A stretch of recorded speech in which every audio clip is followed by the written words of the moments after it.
بتقوى الله أما بعد فأعوذ بالله من الشيطان الرجيم بسم الله الرحمن الرحيم قال النبي صلى الله عليه وسلم إذا ولدت الجارية بعث الله إليه ملكا يزف البركة الزفا صدق நபியுல்லாஹி ஸல்லல்லாஹு அலைஹி வஸல்லம். எல்லாம் வல்ல அல்லாஹுவின் அன்பும் மேலான கருணையும் நமக்கெல்லாம் வந்து சேரட்டுமாக. நமது உயிரினும் மேலான கண்மணி ஹாத்தமுன் நபியின் முஹம்மதுர் ரசூலுல்லாஹி ஸல்லல்லாஹு அலைஹி வஸல்லம் அவர்களின் அன்பையும் ஷஃபாஅத்தையும் பெறுவதற்கு அல்லாஹ் நம் எல்லோருக்கும் தௌஃபீக் செய்வானாக. வல்ல ரஹ்மான் நமக்கும் நம்முடைய பெற்றோர், மனைவி, மக்கள், குடும்பத்தார் யாவருக்கும் உயிருள்ள வரையிலும் உடல் சுகத்தை நசீபாக்கி தருவானாக. மருத்துவமனை கஷ்டம், அதன் சிரமம் செலவுகளிலிருந்து நிரந்தரமான பாதுகாப்பை அல்லாஹ் நம் எல்லோருக்கும் கொடுத்து அருள் புரிவானாக. வானம் பூமியினுடைய ஆபத்துகளை விட்டும், முசீபத்துகளை விட்டும், கெட்ட முடிவுகளை விட்டும் நம்மையும் நம் குடும்பத்தையும் பாதுகாத்து அருள் புரிவானாக. அவனுடைய படைப்புகளின் தீங்குகள் அனைத்திலிருந்தும் நம்மையும் நம் சமூகத்தையும் காத்தருள் புரிவானாக. அல்லாஹுவின் மகத்தான பேரருளால் பரக்கத்தான ரமதானில் அவனுடைய உயர்வான நபியின் வாழ்க்கை முறையை, அவர்கள் கற்றுக் கொடுத்த அற்புதமான வழிகாட்டுதலை பேசுவதற்கும் எடுப்பதற்கும் அல்லாஹ் ஒரு வாய்ப்பை இங்கே நமக்கு வழங்கியிருக்கிறான். நபிகள் நாயகம் ஸல்லல்லாஹு அலைஹி வஸல்லம் அவர்களுடைய அறிவுரைகளை நீங்கள் எடுத்தால் எப்போதுமே நம்மை மிக பெரிய ஒரு இடத்தை நோக்கி நடத்துவார்கள். ரசூல் ஸல்லல்லாஹு அலைஹி வஸல்லத்துடைய வழிகாட்டுதலை பார்த்தால் எங்கேயோ நம்மை நகர்த்தி கொண்டு போவாங்க. ஏதோ ஒரு ஆன்மீக ஞானி அன்னலார் என்று நான் சொல்லிவிடுவதற்கு இல்லை. ரொம்ப உயர்ந்த வாழ்க்கை, திட்டமிட்டு நம்மை நகர்த்தி கொண்டு இருக்கிற ஒரு வாழ்க்கை. எங்க இருந்தாலும் நாம ஜொலிக்கணும். வாழ்க்கையின் எந்த பகுதியிலும் நாம் வீழ்ந்து விடக்கூடாது. அல்லாஹ் தௌஃபீக் செய்வானாக. எல்லா இடத்திலும் நாம் கண்குளிர்ச்சியா இருக்கணும். பெருமானாருடைய வழிகாட்டுதலை நீங்கள் பார்த்தால் அனைத்திலும் நம்முடைய உயர்வே அங்கே தொலங்கிக் கொண்டிருக்கும். சர்காரை ஆலம் ஸல்லல்லாஹு அலைஹி வஸல்லம் அந்த பாதையில் தான் நம்முடைய வாழ்க்கை என்பது வாழ்வது, சம்பாதிப்பது, வணங்குவது, குடும்பம், பொருளாதாரம் என்பதை தாண்டி இவை அனைத்தும் நமக்கு பயனுள்ளதாக இருக்கணும். இவை அனைத்தும் பயன். அந்த பயன் எங்கே கிடைக்கும் என்கிறார்கள். வாழ்க்கை என்பது மிக முக்கியம். வாழ்க்கையில் சம்பாதிப்பது முக்கியம், பொருளாதாரம் முக்கியம். அதே சமயம் அனைத்தும் பயனளிக்கணும். பணம் வந்தும் பயன் இல்லை, வாழ்கிறோம். நிறைய பேரு வெறுப்பா உட்கார்ந்து வாழ்றது. என்ன வாழ்க்கை? உன் வாழ்க்கையை நீ ரசிச்சு வாழணுங்கிறாங்க. அல்லாஹ் தௌஃபீக் செய்வானாங்க. என் வாழ்க்கையை நான் ரசிக்கணும். நான் ரசிச்சாதான் வாழ முடியும். ட்ரெஸ் போடுறேன், அந்த ட்ரெஸ் எனக்கு திருப்தியா இருக்கணும். அப்பதான் அந்த ட்ரெஸ்ஸை நான் போட்டு மிளிருவேன். எதுவுமே மனசுல ஒரு ராகத்தில் வைங்கல, சட்டை போடுறதுக்கே மனசு வராது, வெளியில போறதுக்கு மனசு வராது. வீட்டை விட்டு நான் வெளியில போகணும், ஒரு நல்ல ட்ரெஸ் போடணும், இதற்கெல்லாம் என் மனதில் ஒரு ஆர்வம் வரணும். பெருமானார் உன் வாழ்க்கையை நீ ரசிக்கணுங்கிறாங்க. உன்னுடைய பொருளாதாரம் உனக்கு பயனளிக்கணும். ஒரே ஒரு வார்த்தை சொல்லி கொடுக்கறாங்க, எல்லாரும் ஞாபகம் வைக்கணும். வாழ்க்கையில் நீ இருக்கிற இடம் பாதுகாப்பாவதற்கு, நீ வாழ்கிற வாழ்க்கை உனக்கே ரசிப்பதற்கு, உன் குடும்பம் உனக்கு நிம்மதியை தருவதற்கு, பொருளாதாரம் பயனளிப்பதற்கு, மொத்தமாக சொன்னாங்க வாழ்க்கையில நீங்கள் பரக்கத்தை பெறுங்கள் என்றார்கள். பரக்கத்து வேணும். வாழ்க்கையில பரக்கத்து இருந்தா வாழ்க்கை நல்லா இருக்கும். பரக்கத்துங்கிறது அதுக்கு முதல்ல நீங்க விளக்கம் புரிஞ்சுக்கிறணும். மின்ஹத்துல் இலாஹியா, அல்லாஹ்வின் இறைவனின் அருட்கொடை. பரக்கத்துன்னு சொன்னால் இறைவனின் அருட்கொடை, அவன் நாடியவர்களுக்கு வழங்குவது. பரக்கத்துக்கு அடுத்தடுத்து சொல்கிற பொருள் என்ன? அதில் கொஞ்சம் இருந்தாலும் அது கொஞ்சம் அல்ல, அதுதான் நிறைவானது. பரக்கத்து இருக்குமா, அங்கே ஆரோக்கியம் இருக்கும், நிம்மதி இருக்கும், சந்தோஷம் இருக்கும், செழிப்பு இருக்கும். எதுவும் நஷ்டத்தை நோக்கி போகாது. வாழ்க்கைய பரக்கத்தாக்க சொல்றாங்க பெருமானார். வாழ்க்கையில பரக்கத்து செய்யினாங்க. சாயிப் இப்னு யஸீத் ரலியல்லாஹு அன்ஹு நபித்தோழர் சாயிப் இப்னு யஸீத் அவங்களுடைய காலம் நீண்ட காலம் வாழ்கிறார். அவர் அடிமை அத்தா கிதுமத்து செய்து பழகியவர். ஒரு நாள் கேட்கிறார், உங்க தாடி அப்படியே மிளிரும், ஒயிட்டா இருக்கும், உங்க தாடி இவ்வளவு வெள்ளையா இருக்குது, ஆனா உங்க தலைமுடி மட்டும் கருப்பா இருக்குது, ஒரு முடி வெள்ளை கிடையாது. சாயிப் இப்னு யஸீதினுடைய தலையில ஒரு முடி கூட வெள்ளை இல்லை, பூரா கருப்பு. கருப்புன்னா டை அடிக்கிறதுலாம் இல்லை, இயற்கையிலே கருப்பா இருக்குது. நிறைய பேர் அப்படி லேசா மாதிரியா கருப்பு டை அடிச்சுக்கிறாங்க, பையங்க அடிக்கிறாங்க, பெரிய ஆட்கள் அடிக்கிறாங்க. ஆனா அது அனுமதி இல்லை, டை அடிக்கிறதுக்கு அனுமதி மார்க்கம் இல்லை. வஜித்தனிபு சவாது நாங்க ஸல்லல்லாஹு அலைஹி வஸல்லம், முடி வெள்ளையானால் சாயம் பூசுங்கள் என்றார்கள். அது எப்படி பூசுங்க? கருப்பை தவிர்த்து கொள்ளுங்கள், கருப்பு பூசாதீங்க. வேற ஏதாவது செய்யுங்க, மருதாணி போட்டுக்கலாம், மருதாணி தலையில வைக்கிறாங்க, தாடியில வைக்கிறாங்க, அனுமதி இருக்குது. ஆனால் கருப்பு என்பது அது இயற்கை, இறைவன் கொடுத்தது. அது போன பின்னால் மீண்டும் கருப்பை கொடுக்க வேண்டாம் என்றார்கள் கண்மணி ரசூலுல்லாஹி ஸல்லல்லாஹு அலைஹி வஸல்லம். அதனால டை அடிக்கிற பழக்கம் யாருக்காவது இருந்தா அதை நிறுத்துங்கள். அது அனுமதி இல்லை மாத்திரமல்ல, இஸ்லாம் தடை செய்திருக்கிறது. இங்கே சாயிப் இப்னு யஸீத் தலை பூரா கருப்பு, ஒரு முடி வெள்ளை இருக்கணுமே. வயசு என்னங்கிறீங்க? 80 வயசை தாண்டி இருக்குது. 80 வயசை தாண்டி தாடி பூரா வெள்ளை. அவங்க அடிமை கேட்டார், தாடி இவ்வளவு வெள்ளையா இருக்குது, தலையில ஒரு முடி கூட வெள்ளை விழலையே, ரகசியம் ஏதாச்சும் இருந்தா சொல்லுங்க. ஆமாப்பா, அது பெரிய ரகசியம்னார். என்ன ரகசியம்? நான் சின்ன பிள்ளையா இருக்கிறேன், விளையாடிக்கிட்டு இருந்தோம் வீதியில, மதீனாவுடைய வீதியில். எங்களை எல்லாம் கடந்து நபிகள் நாயகம் ஸல்லல்லாஹு அலைஹி வஸல்லம் போனாங்க. அப்படி போற போது எல்லாருக்கும் சலாம் சொல்ற பழக்கம் நபிட்ட இருக்கும். நாங்க சின்ன புள்ளதான், விளையாடிக்கிட்டு இருக்கிறோம். விளையாடுற பிள்ளைகளுக்கு கூட பெருமானார் போனா அஸ்ஸலாமு அலைக்கும் சொன்னாங்க. அவன் சொன்ன போது நான் அதுல பதில் சொன்னேன். விளையாட்டு பிள்ளைங்க தானே, எல்லாரும் விளையாடிக்கிட்டு இருக்கிறாங்க, நான் மட்டும் பதில் சொன்னேன். என்ன கூப்பிட்டாங்க ரசூலுல்லாஹ், நீங்க வான்னு கூப்பிட்டாங்க. மாநபி ஸல்லல்லாஹு அலைஹி வஸல்லம் எல்லா பிள்ளைகளும் விளையாட்டுல தான் கவனம் செலுத்தினாங்க. அந்த வயசு, தெருவில் விளையாடுற வயசு. எங்களுக்கு ரசூல் ஸல்லல்லாஹு அலைஹி வஸல்லம் சலாம் சொன்ன போது நான் பதில் சொன்னேன். பாத்தீங்களா, என்ன கூப்பிட்டாங்க. நான் போன உடனே அவங்க கையை என் தலையில வச்சாங்க. தலையில வச்சு சொன்னாங்க, அல்லாஹ் உனக்கு பரக்கத் செய்யட்டும், அல்லாஹ் உனக்கு பரக்கத் செய்யட்டும். என் பெருமான் கை தலையில் பட்டது, உனக்கு பரக்கத்துன்னாங்க. அன்னையிலிருந்து இன்று வரையிலும் என் வாழ்க்கையில் பல விஷயங்களில் பாதுகாப்பு பெற்றிருக்கிறேன். ஒன்று, எனக்கு மருத்துவ செலவு இல்லை என்றார். அல்லாஹ் நம்ம எல்லாருக்கும் தௌஃபீக் செய்வான். எனக்கு மருத்துவ செலவே இல்லை, உடல் ரீதியாக நான் பெரிய நோயை சந்திக்கவில்லை. ஏன்?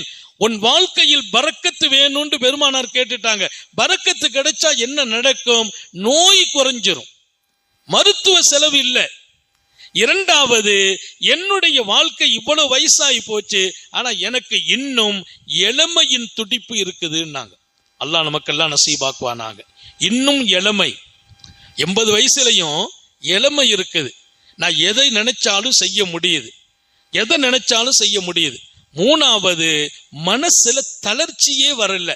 மனசு சில விஷயத்துல சோர்வடையும். பார்த்தீங்களா, என் வாழ்க்கையில எதுலையும் நான் சோர்வடைவது இல்லை.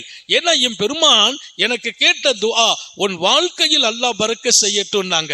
வாழ்க்கையில பரக்கத்துங்கிறது இன்றைக்கு வரையிலும் முதுமையை நான் பார்க்க முடியவில்லை. உடலிலே தளர்ச்சி இல்லை, வியாதி இல்லை, மனசில தளர்வு ஏற்படவில்லை. இதற்கெல்லாம் மேலால் அவங்க கைய தலையில வச்சு துஆ செய்ததுனால இதுவரைக்கும் ஒரு வெள்ள முடி வந்ததே இல்லை. அதோட முக்கியம் இல்லை, அவங்க மௌத்தாகும் போது தலையில் ஒரு முடி வெள்ளை வரவில்லை. ஹயாத் வரைக்கும் பரக்கத்தை கேட்கிறாங்க ஸல்லல்லாஹு அலைஹி வஸல்லம். அன்சில்னி முன்சலம் முபாரக்கா, என்னை ஒரு இடத்துல கொண்டு தங்க வை ரப்பே, அந்த இடம் பரக்கத்துள்ள இடமா இருக்கணும். முதல்ல உடலுக்கு பரக்கத், நல்ல ஞாபகம் வச்சுக்கோங்க. உடல்ல பரக்கத்து வந்துமா நோய் குறைஞ்சிரும், தெம்பு ஏற்படும், மன வலிமை ஏற்படும், வயசுலையும் ஆரோக்கியமாக இளமை தெரியும். இளைஞர்களே வயசான ஆள் மாதிரி இருக்கிறாங்க, அதான் பெரிய கவலை. 30 வயசு அவர் சொல்றார், அதற்கு கொஞ்சம் துஆ செய்யுங்க, முடியலங்கிறார். வயசு 30, என்னப்பா முடியல? சுகர் வந்துட்டுங்கிறார். 30 வயசுல சுகர், 30 வயசுல முடியல, 30 வயசுல எனக்கு கஷ்டமா இருக்குது. அன்னைக்கு பையன் போன் பண்ணி பேசுறார், அதற்கு ராத்திரி பூரா தலை சுத்துதுங்கிறார். வயசு எத்தனைப்பா? 23 வயசுங்கிறார். 23 வயசுல இரவெல்லாம் தலை சுத்துது, எனக்கு ஒரு மாதிரியா இருக்குது, படுத்தா தூக்கம் வர்றது இல்லை. இதெல்லாம் ஒரு 80 வயசு மனிதர்கள் சொல்லும் நோயை இன்றைக்கு இளைஞர்கள் சொல்வார்கள். நான் வருத்தப்படுகிறேன். உத்தம நபிகள் கற்றுக் கொடுத்த ஒரு வாழ்க்கை. அதற்கு ஈசா நபி சொல்கிறார், ரப்பி, குர்ஆன் ஷரீஃபில் அல்லாஹ் பேசுவான், ஈசா அலைஹிஸ்ஸலாத்துடைய வார்த்தையை போறான். அவங்க என்னமெல்லாம் பேசுனாங்க, அவங்க சொன்ன வார்த்தை. நான் தொட்டில பேசுறாங்க, அல்லாஹ் என்ன நபி ஆக்கினான், ஓ ஜஅலனி முபாரக்கன், நீ பரக்கத்து பெற்ற மனிதனாக என்னை ஆக்கினான். ஓ ஜஅலனி முபாரக்கன், பரக்கத்து பெற்ற மனிதன்.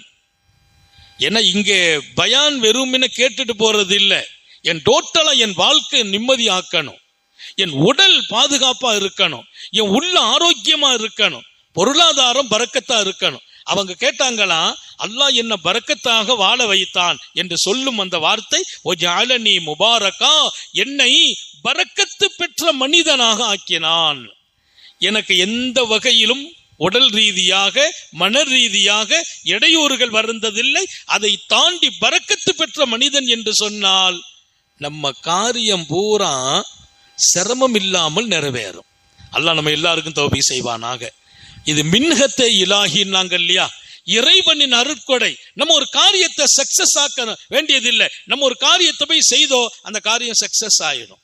அது ஒரு பெரிய பாக்கியம்.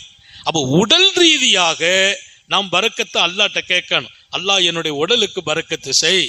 அப்போ உடல்ல கிடைக்கிற பரக்கத் என் வாழ்க்கைக்கு பரக்கத்து செய், வாழ்க்கை பூரா பரக்கத்தாயிடும். அதுல பெரிய விஷயம் என்னன்னு சொன்னா, பெருமானார் எங்க வீட்டுக்கு பரக்கத்து செய்யும் கேட்கிறாங்க. அன்சில் நீ முன்சலம் முபாரக், பரக்கத்தான இடத்துல என்ன கொண்டு தங்க வையும் கேட்கிறாங்க. அந்த இடம் பெருமானாரின் வீடு மாத்திரமல்ல, மதீனாவையும் அப்படி கேட்கிறார்கள். மதீனா தையிபா, அது மனமான பூமியாக மாறியது. நாம் போய் இறங்குற இடம் பரக்கத்து பெற்ற இடமா இருக்கணும். எந்த இடத்துல இருக்கிறோமோ அந்த இடம் பரக்கத்தா இருக்கணும்.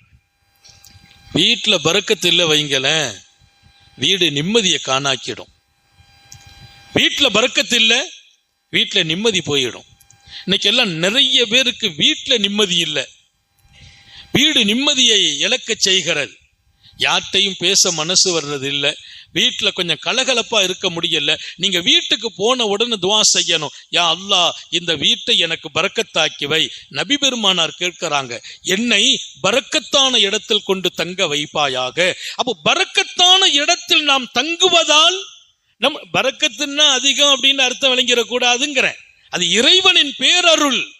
அப்படிப்பட்ட இடத்துல போய் நம்ம தங்கிட்டோம், தங்கிய இடமே நமக்கு ஒரு பெரிய மன நிறைவை தந்துவிடும். ஸல்லல்லாஹு அலைஹி வஸல்லம் ஒரு ஹதீஸை சொன்னாங்க, தாயினுடைய கருவில குழந்தை தரிக்கிற போது ஆணு பெண்ணுங்கிறது அல்லாஹ் டிக்ளேர் பண்றான், அது ஆணோ பெண்ணோ, பெண்மகளை அல்லாஹ் கருவில தரித்தால் இதா வலதத்தில் ஜாரியா, அது பெண் குழந்தை பிறக்குது. பிறக்கும் போது பாஸல்லாஹு அஸ்ஸ வஜல் மலக்கன், அல்லாஹ் ஒரு மலக்கை அனுப்புவான். நம்ம பொதுவா எல்லாருக்குமே பையன் பிறக்கணும்னு ஆசை இருக்கும், எல்லாருக்கும் இருக்குது. கல்யாணம் முடிச்சுட்டா குழந்தை வேணும்னு துவா செய்ய சொல்லுவாங்க. குழந்தை உண்டாயிட்டாங்கன்னா ஹதரத் ஒரு பையன், ஆம்பளை பையன் பிறக்கணும் துவா செய்யுங்க அப்படின்னு சொல்ற பழக்கம் அது எல்லார்ட்டும் இருக்குது.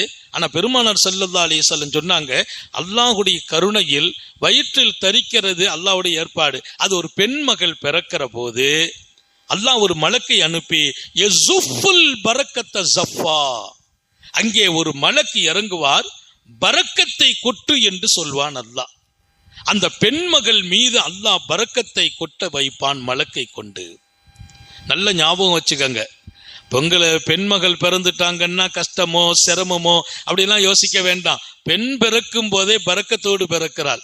அதனாலதான் எந்த வீட்டுல பெண் பிள்ளைங்க இருக்கிறாங்களோ அந்த வீடு பரக்கத்துன்னு நாங்க ஸல்லல்லாஹு அலைஹி வஸல்லம். உங்க வீட்டுல பெண்மகள் இருக்கிறாளா, உங்க வீடு பரக்கத். ஏன்? கருவில் இருந்து இந்த உலகில் அவதரிக்கிற போது யஸுஃபு இலைஹி அல் பரக்கத்த ஸஃபா, அந்த மலக்கு இறங்கி பரக்கத்தை கொட்டுவார். பரக்கத்தை கொடுப்பாருன்னு சொல்லல, பரக்கத்தை கொட்டுவார். அல்லாமா தபரானி அறிவிக்கிறார் இந்த ஹதீஸை. அந்த பெண்மகள் மீது பரக்கத்தை பொழிந்து அல்லாஹ் சொல்வான், லஈஃபா ஹரஜத் மின் லஈஃபா, இது பலகீனமான இனம், இது பலகீனமான ஆன்மா. பெண்மகள் தானே, பலகீனம் இருக்குமே, இது பலகீனமான ஆன்மா, பலகீனமான ஆன்மாவிலிருந்தே பிறந்திருக்கிறது. இது பெண் குழந்தை, இதனுடைய தாய் யாரு? பெண்ணு தானே. அப்ப ஒரு பலகீனமான ஆன்மாவில் இருந்து இந்த ஆன்மா பிறந்திருக்கிறது.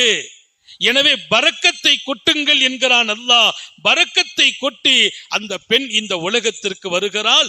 இன்னும் ஒரு வார்த்தைய கடைசியா சொல்லி அந்த மலக்கு அனுப்புவாராம், முஆன். யாரெல்லாம் இந்த பெண் குழந்தை இடத்தில் உபகாரமாக, உதவியாக, அன்பாக நடப்பார்களோ அவர்கள் எப்போதும் அல்லாஹுவால் உதவி செய்யப்படுவார்கள். பெண் குழந்தை இடத்திலே உபகாரமாக நடக்கும் தாய் தந்தை அல்லாஹ்வால் உபகாரம் செய்யப்படுவார்கள். அதனால வீட்டுல பெண் மக்களை கொஞ்சம் வித்தியாசப்படுத்தி பார்க்கறது, அவங்கள 2வது இடத்துல வச்சு பார்க்கறது, பையனுக்கு கொஞ்சம் முக்கியத்துவம் கொடுக்கிறது, அதையெல்லாம் நாம் கொஞ்சம் கவனத்துல எடுக்கணும். ஏன்னா பெண்மகளுக்கு உதவி செய்வீர்களா, அவர்களுக்கு அல்லாஹ்வே உதவி செய்வான். இது எப்போ? அவள் பிறக்கும் போதே இந்த செய்தியோடு பிறக்கிறாள். இந்த செய்தி அல்லாஹ் உலகத்திற்கு சொல்லி அனுப்புகிறான். இன்னொரு ஹதீஸ் இப்படி வரும், நீ போ, பெண்மகளை பார்த்து சொல்வான் அல்லாஹ், நீ உலகிற்கு செல், நான் உனக்கு பொறுப்பு என்பான். நீ செல், உனக்கு பொறுப்பு நான். அப்போ ஒரு பெண்மகள் வரும்போது அவள் பொறுப்பு, அவளுடைய கண்ட்ரோல் அல்லாஹ்வுடைய கையில இருக்குது. ஆனா ஒரே ஒரு அறிவுரை நமக்கு இருக்குது, அவளுக்கு உதவி செய்யுங்கள், அழகாக நடங்கள், உங்களுக்கு அல்லாஹ் உதவி செய்வான். அப்போ பெண்மகள் இடத்தில் யார் கண்ணியமா நடக்கிறாங்க? சில நேரங்கள்ல கல்யாணம் முடிச்சு கொடுத்த பின்னால சில பேர் அந்த மக்களோட சரியா நடக்கிறது இல்லை. கல்யாணம் முடிச்ச பின்னால எல்லாம் தான் முடிஞ்சு போச்சுமா, உனக்கு கொடுக்க வேண்டியதெல்லாம் கொடுத்து முடிச்சாச்சு. அது அல்ல காசா காரியம். அன்பு என்பது அது எல்லா காலத்திலும் இருக்கணும். கல்யாணம் ஆயிட்டு காசை கொடுத்துட்டோம், வீட்டை கொடுத்துட்டோம், நகையை கொடுத்துட்டோம், நல்ல மாப்பிளை பார்த்து கொடுத்துட்டோம், அதனால எல்லாம் உனக்கு செய்ய வேண்டியதெல்லாம் செய்துட்டேன் அப்படின்னு சொல்லக்கூடிய தந்தை எப்படி நல்ல தந்தையாக இருக்க முடியும்? அன்பு வேண்டாமா? திருமணமானாலும் பல ஆண்டுகள் கடந்தாலும் அன்பு என்பது இருக்க வேண்டும். எனவேதான் நபிகள் நாயகம் ஸல்லல்லாஹு அலைஹி வஸல்லம் பெண்மகளுக்கு யாரெல்லாம் உதவி செய்கிறார்களோ, பெண்மகளோடு யாரெல்லாம் அழகாக நடக்கிறார்களோ அவர்கள் அல்லாஹுவால் உதவி செய்யப்படுவார்கள். முஆன், அவருக்கு உதவி செய்யப்படும். யாருக்கு? பெண்மகளுக்கு, நல்லதை செய்தவருக்கு. அல்லாஹ் நம்ம எல்லாருக்கும் தௌஃபீக் செய்வானாக. அதனால பொம்பளை பிள்ளை எல்லாம் வெறுக்க கூடாது. பெண்மகள் பிறக்கிறாள்னா பரக்கத்தை கொண்டு வந்துட்டான்னு அர்த்தம். நம்ம வீடு பரக்கத்தாயிடும்னு அர்த்தம். பெண்மகளை பிறக்கிற அந்த வீட்டுல அல்லாஹ்வுடைய ரஹமத்து குடியிருக்குங்கிறாங்க. பரக்கத்தை கொண்டே அவள் வருகிறாள். அந்த வார்த்தை தான் நான் ரொம்ப லைத்த வார்த்தை. பரக்கத்தை கொடுங்கள் என்று சொல்லல அல்லாஹ், கொட்டுங்கள் என்றான். பரக்கத்து கொட்டப்பட்ட ஒரு பாக்கியம் நிறைந்த பிள்ளை பெண்மகள் என்பதை நபிகள் நாயகம் ஸல்லல்லாஹு அலைஹி வஸல்லம் சொல்றாங்க. சாப்பிடும் போதுன்னு சொன்னாங்க ஸல்லல்லாஹு அலைஹி வஸல்லம், சாப்பிடுற போது உணவு கொண்டு நீங்க முன்னால மட்டும் சாப்பிடுங்க, மத்தியில இருந்து எடுக்காதீங்கன்னாங்க. நம்ம சாப்பிடுற உணவு இருக்குல்ல, நம்ம பொம்பளைங்க பெரிய ஆட்கள்லாம் சொல்லுவாங்க மத்தியில் எடுக்காதீங்க, களம் வச்சாலும் சொல்லுவாங்க முன்னால சாப்பிடுங்க மத்தியில் எடுக்காதீங்க. சஹாபிகளுக்கு ரசூல் சொன்ன வார்த்தை, நீங்கள் உண்ணும் போது முன்னால் எடுங்கள், மத்தியை எடுக்காதீர்கள், கடைசியில் சாப்பிட்டுக்கலாம் மத்தியில. ஏன் நாயகமே? மத்தியில் பரக்கத்து இறங்குகிறது என்றார். யன்ஸிலுல் பரக்கத்து ஃபீ வஸ்ஸிஹி, உணவின் மத்திப்பாகத்தில் பரக்கத்து இறங்குது. அது நம்ம தனியா சாப்பிட்டாலும் சரி, கூட்டா இருந்து சாப்பிட்டாலும் சரி, அந்த மத்தியில பரக்கத்து இறங்கும். நம்ம முன்னாலதான் சாப்பிடணும். அப்படியே எடுத்து எடுத்து எடுத்து கடைசியாத்தான் அந்த மத்தி எடுக்கணும். என்ன பரக்கத்து இறங்கி கொண்டு இருக்கும் என்று சொன்னவர்கள் ஹாத்தமுன் நபியின் ஸல்லல்லாஹு அலைஹி வஸல்லம். அதோடு நீங்கள் பருகிற பானம், உண்ணும் உணவில் பரக்கத்து வேணுமா? மத்தியில இருக்குது, கொஞ்சம் கொஞ்சமா சாப்பிடுங்க, அது பரக்கத்து கடைசியில் அனுபவியுங்கள். சாப்பிட்டு முடிக்கிற வரைக்கும் பரக்கத்து இறங்கிட்டு இருக்குங்கிறாங்க. இதையெல்லாம் நம்ம அனுபவிக்கணுங்கிற. சாப்பாடு பரக்கத்தானா என்ன தெரியும்? அந்த உணவு உடலுக்கு தேவையான சக்தியை கொடுத்துரும். உடல்ல எந்த வகையான தீங்கையும் அந்த உணவு கொடுக்காது. அந்த உணவு போதும்ங்கிற நிலைக்கு வந்துடும். அதே மாதிரி குடிக்கிற பொருளும் உண்ணும் பொருளும் பரக்கத்து ஒன்று இருக்குது, ருசி ஒன்று இருக்குது. நாங்க ஸல்லல்லாஹு அலைஹி வஸல்லம், பரக்கத்து வேணுமா ருசி வேணுமா? நமக்கு ருசியும் வேணும் பரக்கத்து வேணும், ருசியும் வேணும் பரக்கத்து வேணும். பெருமானார் ஸல்லல்லாஹு அலைஹி வஸல்லம் சொன்னாங்க, கொஞ்சம் ஆற வைத்து சாப்பிடுங்கள், அது பரக்கத்தாகும். சுட சுட சாப்பிடுறீர்களா, அது ருசியா இருக்கும் சொன்னாங்க. அல் ஹார்ரா லதீர், சூடா சாப்பிட்டா ருசி இருக்கும். ஒல் பாரிது பரக்கா, எந்த உணவு கொஞ்சம் ஆறி போகுமோ அந்த உணவுல பரக்கத்து தங்கி இருக்கும் என்றார்கள் முஹம்மது ரசூலுல்லாஹி ஸல்லல்லாஹு அலைஹி வஸல்லம். அதனால சூடா சாப்பிடுவதற்கு தடை இல்லை, ருசியாத்தான் இருக்கும். ஆனா கொஞ்சம் ஆறினால் அந்த உணவை வீணாக்கி விடாதீர்கள், அது பரக்கத்தான உணவு என்றார்கள் ஹாத்தமுன் நபியின் ஸல்லல்லாஹு அலைஹி வஸல்லம். சங்கை மிக்கவர்களே, உடல் ரீதியாக, உள்ளம் ரீதியாக, பொருளாதார ரீதியாக பரக்கத்துக்குரிய ஒரு வாழ்க்கையை இந்த உலகத்தில் வாழ்வதற்கு ஹாத்தமுன் நபியின் ஸல்லல்லாஹு அலைஹி வஸல்லம் கற்றுக் கொடுத்த விஷயம் என்னன்னா, எல்லா இடத்திலும் அல்லாஹ்ல பரக்கத்தை கேளுங்க. நீங்க போய் கண்ணாடிக்கு முன்னால நின்று தலையை அலங்கரிக்கிறீங்க, முகத்தை பாக்குறீங்க, சில நேரத்துல உங்களுக்கு உங்களை மேல கவர்ச்சி வரும், நல்லா தானே இருக்கிறோம், நல்லா இருக்கிறோம். உடனே சொன்னாங்க பெருமானார், யா அல்லாஹ் எனக்கு பரக்க செய் கேட்டிருப்பா. ஏன் நாயகமே, நீ கண்ணாடி முன்னால பார்த்தில்ல, நல்லா இருக்கிறோம், உன் சட்டை நல்லா இருக்குது, உன் முகம் நல்லா இருக்குது, உன்னை பார்த்து நீ ரசிக்கிறியா, அல்லாஹ் எனக்கு பரக்க செய்ன்னு கேளு. ஏன் என்றால் கண்ணை விட்டும் நீ காப்பாற்றப்படுவாய், கண் திருஷ்டில இருந்து பாதுகாக்கப்படுவாய், அழிவு வராது. ஏன்னா நமக்கு நம்ம நல்லா இருக்கிறோம், இந்த நிலை நீடிக்கணும். என் உடலுக்கு கண்ணு விழாம இருக்கிறதுக்கு கூட அல்லாஹும்ம பாருக், அந்த வார்த்தை மட்டும் ஞாபகம் வச்சுக்கங்க. அல்லாஹும்ம பாருக்லி, அல்லாஹ் எனக்கு பரக்க செய். யாரு கேட்கணும்? நான் கேட்கணுமா? எப்போ?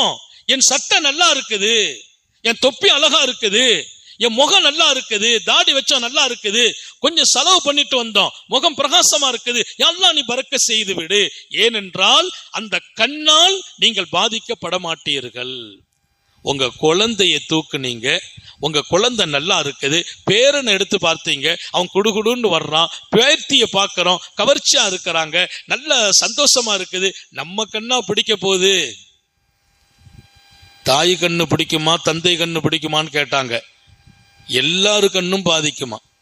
கண்ணுங்கிறது விழுந்தால் ஒட்டகத்தை பார்த்தீர்களான்னு கேட்டாங்க ஸல்லல்லாஹு அலைஹி வஸல்லம். ஒட்டகத்தெல்லாம் அறுக்க முடியாது. ஒட்டகத்தை குர்பானி கொடுக்க பார்த்திருக்கலாம், ஒட்டகத்தை படுக்க போட்டுலாம் அறுக்கலாம் முடியாது. அதை நிக்க வச்சு கழுத்துல என்ன செய்வாங்க, அந்த குர்பானி கொடுக்கிற விதம் வித்தியாசமா இருக்கும். நிக்க வச்சுதான் அதை குர்பானி கொடுப்பாங்க. அவ்வளவு சீக்கிரமா மலர்த்த முடியாது. ஒட்டகத்தை வீழ்த்துவதோ தாக்குவதோ முடியாது. கண்ணு ஒட்டகத்தின் மீது விழுந்தால் அந்த ஒட்டகத்தை சமையல் சட்டிக்கு கொண்டு வரும் என்றார்கள் நபிகள் நாயகம் ஸல்லல்லாஹு அலைஹி வஸல்லம். ஒட்டகத்தின் மீது கண்பட்டால் சமையல் சட்டிக்கு வந்துடும் ஒட்டகம். அப்ப வீழ்த்த முடியாத ஒட்டகம் யாராவது பார்த்து ரொம்ப ஜோரா இருக்குன்னு சொல்லிட்டாங்க வைங்கள, அது கீழே விழுந்துருமா, விழுந்து நோய்வாய்ப்பட்டு சமையலுக்கு வந்து விடும் என்கிறார்கள் பெருமானார். வீழ்த்த முடியாத ஒட்டகத்தை கூட கண்ணால் வீழ்த்த முடியும். அல்லைனு ஹக்குன்னாங்க, கண்ணு உண்மைங்கிறாங்க. அதனால நம்ம பேரம் பேத்தி வீட்டுல உள்ள சின்ன பிள்ளைங்க, அந்த பிள்ளைங்க மேல நமக்கு ஒரு பார்வை வந்துச்சு, பிள்ளை நல்லா இருக்க. இப்ப நிறைய பேர் என்ன செய்யறாங்கன்னா, கண்ணு விழாம இருக்கிறதுக்கு எதையாவது ஒண்ணு தொங்க போடுறாங்க, ஏதாவது ஒரு பொட்டு வைக்கிறாங்க, அதை வைக்கிறாங்க, இது வைக்கிறாங்க. அதெல்லாம் மார்க்கத்துக்குள்ள இருக்கிற மாதிரி எனக்கு தெரியல. மார்க்கம் ஒன்றை சொல்லுகிறது, அல்லாஹ் இந்த பிள்ளைக்கு பரக்கத் செய் என்று சொல்லி விட்டோமா, அல்ஹம்துலில்லாஹ், கண்ணால் பாதிக்கப்படுவதிலிருந்து அந்த பிள்ளைகள் மீட்டு எடுக்கப்படுவார்கள். எனவே வாழ்க்கையில எப்போதும் நல்ல செழிப்பா வியாபாரம் நடக்குது, பையன் வெளிநாட்டுல நல்ல சம்பாதிக்கிறான், அல்லாஹ் அவனுக்கு பரக்கத் செய். வியாபாரம் நல்ல நடக்குது, இந்த வியாபாரத்துல பரக்கத் செய். எது நல்லா இருக்குதோ அதற்கெல்லாம் பரக்கத்தை மட்டும் கேளுங்கள், வீழ்ச்சி வராதுன்னாங்க. நான் ஒரு ஹதீஸ்ல ஒரு செய்தி வரலாற்றுல படிச்சேன், எல்லாருக்கும் அந்த செய்தியை சொல்லித்தான் ஆகணும். ஒரு தகப்பனார் அவங்களுடைய உடல்நல குறைஞ்ச போது 4 பையங்க இருந்தாங்க. 4 பையங்க, வரலாறு பலமுறை இது அறிமுகமானது. அந்த 4 பையங்களுமே தகப்பனை யாரு கவனிக்கிறதுன்னு போட்டி வந்துச்சான். தகப்பனை நீ கவனிக்கிறதா நான் கவனிக்கிறதா, சோமில்லாம ஆயிட்டாங்க. அப்போ ஒருத்தர் சொன்னாரு, நான் கவனிக்கிறேன், எங்கிட்ட கொடுத்துருங்க, ஆனா எனக்கு சொத்து வேண்டான்னாரு. தகப்பனை கவனிக்கிறவங்களுக்கு சொத்து கிடையாது. பொதுவா தகப்பனை கவனிக்கிறவங்களுக்கு தான் சொத்து கொடுக்கணும். பாப்பாவை கவனிச்சா தானே சொத்து கொடுக்கணும். அவர் சொல்றாரு, அவருக்கு ஆசை கவனிக்கணும். அவர் சொன்னாராம், தகப்பனை கவனிக்கிறவங்களா இருந்தா யாரா இருந்தாலும் நாங்க விட்டு கொடுக்கிறோம், ஆனா அவருக்கு சொத்துல பங்கு இல்லை.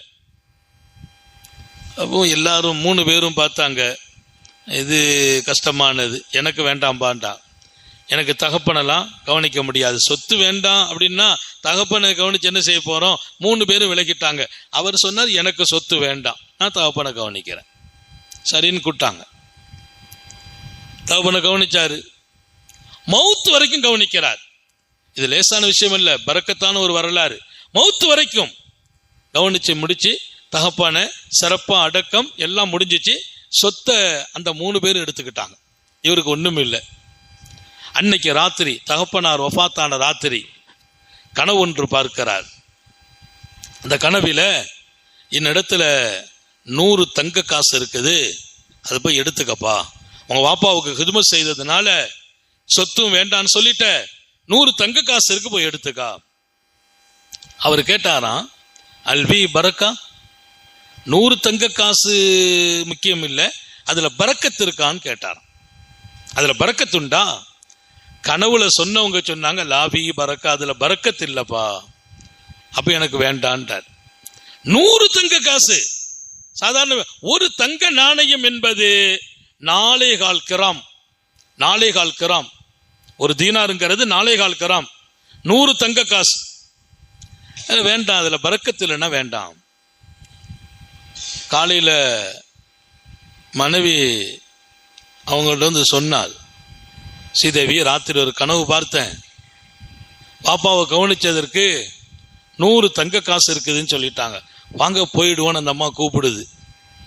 இல்லை அதுல பரக்கத்து இருக்கான்னு கேட்டேன், இல்லைன்ட்டாங்க, வேண்டான்னு சொல்லிட்டேன். பொழைக்க தெரியாத ஆளா இருக்கிறீங்களேங்க. எங்க நீங்க பொழைக்க தெரியாத ஆளா இருக்கிறீங்களா? அன்னைக்கு அப்படிதான், வாப்பாவோட ஹிதுமத்து நான் செய்யறேன், எனக்கு சொத்து வேண்டான்னு ஹிதுமத் செய்தீங்க, சரி வாப்பான்னு விட்டு கொடுத்தோம். இப்ப தங்க காசு பதில் வருது, அதுலயும் பரக்கத்தில்னா வேண்டான்னு சொல்லிட்டீங்களே, பொழைக்க தெரியலையேன்னு அந்த அம்மா கொஞ்சம் வருத்தப்பட, 2வது நாள் காட்சி வருது கனவுல, 10 தங்க காசு இருக்குது, இந்த இடத்துல போய் எடுத்துக்கங்க. அப்ப கேட்டா அதுல பரக்கத்து இருக்காண்டு, இல்ல பரக்கத் இல்ல, அப்போ வேண்டாம். காலையில எழுந்திருச்ச உடனே இந்த மனுஷன் சும்மா கிடக்க புஞ்சாட்டு போய் சொன்னார், ராத்திரி கனவுல 10 தங்க காசு இருக்குது. அந்த அம்மா உடனே கேட்குது, பரக்கத்து இருக்கான்னு கேட்டிருப்பியல? அதே விளக்கம் சொல்லுது, ஆமா கேட்டேன், இல்லைன்னு சொல்லிட்டாங்க, வேண்டான்னு சொல்லிட்டேன். உங்களை கல்யாணம் முடிச்சதே தப்பா போச்சுன்னு சொல்லிச்சு. எனக்கு பரக்கத்து இருந்திருந்தா உங்களை கட்டியிருக்க மாட்டேன், எனக்கு பரக்கத்து இருந்தா உங்களை கட்டியிருக்க மாட்டேன். எங்க 10 தங்கமும் வேண்டான்னு சொல்லிட்டீங்களே. அவர் சொன்னா அதுல பரக்கத்து இல்லை, அது வந்தா பிரயோஜனம் வராது. நான் எதுக்கு சொல்றேன், வாழ்க்கையில கோடி வர்றது இல்லை, அது பரக்கத்து இருக்கான். வரக்கூடிய பணம் பறக்கத்தா இல்லை வைங்கள, வாழ்க்கைக்குள்ள நஷ்டத்தை கொண்டு விட்டுரும். நோய்க்கும் ஆஸ்பத்திரிக்கும் செலவாயிட்டே இருக்கும். 3வது நாள் கனவு பார்க்கிறார். நீ உன் தந்தையை கவனித்ததால் இந்த இடத்துக்கு போ, ஒரு தங்க காசு இருக்கு எடுத்துக்கா, அதுல பரக்கத். ஆமா, பரக்கத்து இருக்கு, அது பரக்கத்தான காசு. போனாரு, தோண்டினாரு, ஒரு தங்க காசு எடுத்தார். எடுத்துட்டு நேரா போய் வீட்டுல மனைவி மக்களுக்கு வாங்க வேண்டிய ஜாமான்கள் பொருள் எல்லாம் எடுத்துட்டு அதை கொண்டு போய் ஒரு மீனை வாங்கினார். 2 மீன் அந்த ஒரு தங்க காசுல வாங்கிட்டு வர்றார். வீட்டுக்கு எல்லாம் ஜாமான்லாம் வாங்கிட்டு 2 மீன் வாங்கினார். நல்ல பிரம்மாண்டமான மீன், பெரிய மீன். 2 வீட்டுக்கு கொண்டு வந்தார். ராத்திரி பார்த்தேன் கனவுல, கிடைச்சிச்சு ஒரு தங்க நாணயம். அந்த மீனை கொண்டு போய் பிஸ்மில்லா வீட்டுல வச்சு அறுத்தா, உள்ளுக்குள்ள விலை மதிக்க முடியாத அழகான ஒவ்வொரு மீனிலும் ஒரு தங்க முத்து இருக்குது. இந்த வரலாறு ஒருத்தர் எழுதல்ல, பெற்றோர்களின் ஹிதுமத்திற்கு அல்லாஹ் கொடுக்கிற கூலிங்கிற பேரால் பல பேர். தங்கம், தங்கம் என்ன பெரிய தங்கம், 100 என்ன 100, 200 என்ன 200, முத்து இருக்குது. அந்த முத்தை பார்த்தீங்கன்னா பல பல பல பல, அதனுடைய மிழுக்கம், அதனுடைய மதிப்பை சொல்ல முடியல. செய்தி ஊர்ல பரவிட்டு, செய்தி ஊர்ல பரவுது, 2 முத்து இருக்குது. 2 முத்தையும் பார்த்து கூட்டம் கூட்டமா ஊர் ஊரா பார்க்க வர. அந்த அம்மாவுக்கு ரொம்ப சந்தோஷம். அந்த அம்மா சொல்லுச்சு, உங்களை கல்யாணம் முடிச்சு நல்லதுதான். இந்த பொம்பளைங்களை பொறுத்தவரையில் அப்பப்போ அவங்கள கொஞ்சம் நமக்கு விசேஷமா கவனிச்சுட்டே இருக்கணும். அப்ப திடீர்னு வேண்டாம்னு சொல்லுவாங்க, திடீர்னு சரிம்பாங்க. எல்லாத்துக்கும் நம்ம ஒத்து போயிட்டே இருக்கணும். நமக்கு பேரு, எனக்கு அதனாலதான் SS, எல்லாம் ஓகே, எல்லாம் ஓகே. அப்பமா நிம்மதியா வாழ முடியும். துன்யாவுல நம்ம வாழ்றது பெரிய பாக்கியம். மனைவியர்களின் பொருத்தத்தோடு வாழன் அல்லாஹ் எல்லாருக்கும் தௌஃபீக் செய்வானாக. உத்தம நபி ஸல்லல்லாஹு அலைஹி வஸல்லம் அவர்கள் சொன்ன அந்த வாழ்க்கையை வாழ்ந்து காட்டிய அந்த பெருமக்கள், அந்த 2 முத்தும் அந்த நகரத்திலேயே பிரபல்யமாக அரசர் வரைக்கும் செய்தி போகுது. அரண்மனையிலிருந்து அழைப்பு வருது, அந்த முத்தை கொண்டு வாங்கன்னு. இங்கிருந்து கொண்டு போனால் அதனுடைய மதிப்பை உணர்ந்த அரசர், அதை எங்களிடத்தில் கொடுங்கள், உங்களுக்கு பகரம் தருகிறோம் என்று 2 பை நிரம்ப தங்க காசை அதற்கு பகரமாக கொடுத்து அனுப்புகிறார். அவர் அந்த 2 முத்தையும் அரசவையில் கொடுத்துவிட்டு 2 பை நிரம்ப தங்க காசு, அது எத்தனை எண்ண முடியாத தங்க காசுகளை வீடு கொண்டு சேர்த்தார். இப்போது வரலாறை பெருமக்கள் முடிப்பார்கள். பெற்றோர்களுக்கு செய்யும் பணிவிடையில் அல்லாஹ் கொடுத்த கூலி இப்படித்தான் இருக்கும். அதை விட அந்த 1 தீனாரில் பரக்கத் இருந்தது. அந்த பரக்கத்தை இப்போ அவர் அனுபவிக்கிறார். காசு பணம் வர்றதை விட பரக்கத்தோடு வரணும். அல்லாஹ் நம்ம எல்லாருக்கும் தௌஃபீக் செய்வானாக. உத்தம நபிகள் ஸல்லல்லாஹு அலைஹி வஸல்லம் அந்த துஆவை நமக்கு கற்றுக் கொடுக்கறாங்க. வாழ்க்கையில் பரக்கத்தை கேடுங்கள். ஈசா அலைஹிஸ்ஸலாம் அல்லாஹ் என்ன பரக்கத்தாக ஆக்கினான் என்று சொல்கிற அந்த வார்த்தை, நான் தங்கும் இடத்தை பரக்கத்தாக்கிவை என்று கேட்ட மாநபியின் அற்புதமான துஆ. இதற்கெல்லாம் மேலால் ரசூல் ஸல்லல்லாஹு அலைஹி வஸல்லம் உங்கள் வாழ்க்கையில் உங்களுக்கே ரசிக்கிறது என்றால், உங்கள் பிள்ளைகள் மீது உங்களுக்கு ஒரு வகையான கவர்ச்சி தெரிகிறது என்றால் உடனே துஆ செய்திருங்க, அல்லாஹ் அதுல பரக்கத் செய். இல்லை என்றால் கண்ணால் பாதிக்கப்பட்டு விடலாம். பரக்கத்து கிடைத்தால் கண் கூட ஏற்படாது. அப்ப இந்த விஷயம் என்ன விளங்குது? வீட்டுல பரக்கத்தா, குடும்பத்துல பரக்கத்து, பிள்ளைங்களுக்கு பரக்கத்து, நமக்கு பரக்கத்தா, கண்டிஷ்டு கூட ஏற்படாது. அல்லாஹ் அப்படி ஒரு வாழ்க்கையை நசீபாக்குவானாக. அப்போ நான் சொன்ன பெருமானாரின் வழிகாட்டுதல் அழகாக இருக்கும். நான் உயர வேண்டும், உயரும் இடத்துல வீழ்ந்துடக்கூடாது, பணம் வரணும், வந்த பணம் பிரயோஜனம் இல்லாம போயிடக்கூடாது, பரக்கத்தா இருக்கணும், உடல் அழகா இருக்கணும். அந்த அழகே பல பேருக்கு நஷ்டமா போயிருது. ரொம்ப அழகா இருந்ததுனால பார்த்து பார்த்து பல பேரின் ஏக்கத்தால் அவர் விழுந்துடுறார். அப்ப அழகு இருக்கணும், அந்த அழகு எனக்கு பரக்கத்தாக அமையணும். இப்படிப்பட்ட ஒரு வாழ்க்கையை எல்லாம் அல்ல அல்லாஹ் எப்போதும் ஆளச் செய்வானாக. நம்ம வாலிபம், நம்முடைய முதுமை இரண்டுமே ஆரோக்கியமா இருக்கணும். அப்ப டெய்லி துஆ செய்யணும். அல்லாஹும்ம பாரிக்லி, யா அல்லாஹ் நீ எனக்கு பரக்கத் செய்வாயாக. ஒது செய்யறோம் பத்தியலா, ஒது செய்யும் போது கேட்கிற முதல் துஆ அல்லாஹும்ம பாரிக்லி ஃபீ மாலி, யா அல்லாஹ் என் வாழ்விலும் பொருளிலும் பரக்கத் செய்வாயாக. சாலிஹீன்கள் கேட்கிறாங்க. இதை விட ஒரு பெரிய செய்தி நான் படித்தேன். அல்லாஹும்ம பாரிக்லி ஃபில் மௌத் ஃபீமா பாதல் மௌத், அல்லாஹ் என் மௌத்தில் பரக்கத் செய்வாயாக. இப்பதான் நீங்க அர்த்தம் கொடுக்கணும். மௌத்துல பரக்கத்துன்னா அதிகம் அப்படின்னு அர்த்தம் இல்ல. பரக்கத்துக்கு அதிகம்னு ஒரு அர்த்தம் இருக்கே தவிர அதுதான் அர்த்தம் அல்ல. என் மரணத்தில் பரக்கத் செய், டெய்லி ஓதணுமா. என் மௌத்துக்கு பின்னால் உள்ள வாழ்க்கையிலும் பரக்கத் செய். அப்போ மரணத்தில் பரக்கத்துனா என்ன? மரணம் என்பது கஷ்டம் இல்லாம நடக்கணும், மரணம் என்பது ஈமானோடு நடக்கணும். இந்த மரணம் என்னை திருப்திப்படுத்தணும், என் அமல்கள் எல்லாம் அங்கீகரிக்கப்படணும். அப்படி ஒரு மவுத், அத மவுத்தில் பரக்கத் என்று வல்லல் நபி ஸல்லல்லாஹு அலைஹி வஸல்லத்தை அடிப்படையாக வைத்து சாலிஹீங்கள் துஆ கேட்கிறாங்க. எல்லாம் வல்ல அல்லாஹ் நம்முடைய வாழ்க்கை நெடுகிலும் பரக்கத் செய்வானாக, பரக்கத்தை கொண்டு நம்மை பாதுகாப்பானாக. ஆரோக்கியத்தை, அவன் கொடுத்த பொருளை, அவன் கொடுத்த குடும்பத்தை, அவன் கொடுத்த வீட்டை அல்லாஹ் எப்போதும் நமக்கு மகிழ்ச்சியாக்கி தருவானாக. பரக்கத்தை கேட்கிற வாழ்க்கையை நசீபாக்குவானாக. நீண்ட நெடிய நாட்கள் நோய் நொடிகள் இல்லாமல் உடல் ஆரோக்கியத்தோடு மனநிறைவோடு இன்பத்தோடு அல்லாஹுவை நின்று வணங்கி வழிபட்டு வாழும் நசீபையும் பாக்கியத்தையும் எல்லாம் அல்ல அல்லாஹ் உங்களுக்கும் எனக்கும், நம்மை ஈன்றெடுத்த தாய் தந்தையர்களுக்கும், நமது மனைவி மக்கள் உற்றார் உறவினர் யாவருக்கும் கொடுத்தருள் புரிவானாக. நமது உயிரினும் மேலான கண்மணி ஹாத்தமுன் நபியின் சர்க்காரை ஆலம் சுந்தர நபிகள் ஸல்லல்லாஹு அலைஹி வஸல்லம் அவர்களை கனவிலும் நனவிலும் கண்டுகளிக்கும் பெரும் பாக்கியத்தை அல்லாஹ் நம் எல்லோருக்கும் கொடுத்தருள் புரிவானாக என்ற நல்ல துஆக்களோடு உங்கள் எல்லோருடைய துஆவை ஆதரவை என் வார்த்தைகளை நிறைவுபடுத்துகிறேன். வாஹிரு தஅவானா அல்ஹம்துலில்லாஹி ரப்பில் ஆலமீன். அஸ்ஸலாமு அலைக்கும் வரஹ்மத்துல்லாஹி வபரகாத்துஹு. ஸல்லல்லாஹு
ஸல்லல்லாஹு அலா முஹம்மது.